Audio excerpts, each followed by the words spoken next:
Sebuah video yang diunggah di Instagram BTR80 menunjukkan detik-detik 3 tentara Ukraina dari batalion skala ke-425 dibombardir drone peledak Rusia. Dalam video tersebut terlihat 3 tentara Ukraina yang tampaknya tidak menyadari bahwa mereka sedang menuju ke posisi yang membawanya ke kehancuran.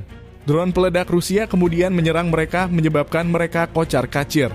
Lokasi kejadian belum diketahui secara pasti, namun video tersebut menunjukkan kekuatan drone peledak Rusia dalam menghadapi pasukan Ukraina.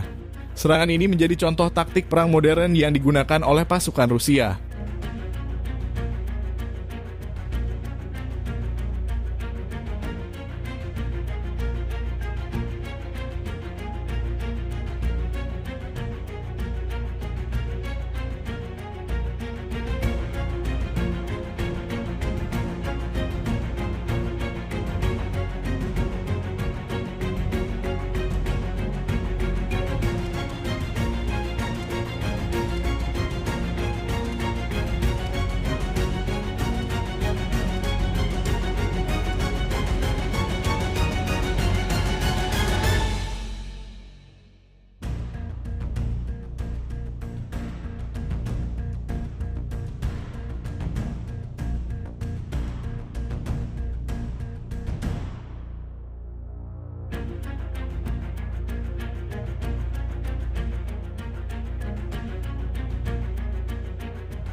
Download Tribun X sekarang, menghadirkan lokal menjadi Indonesia.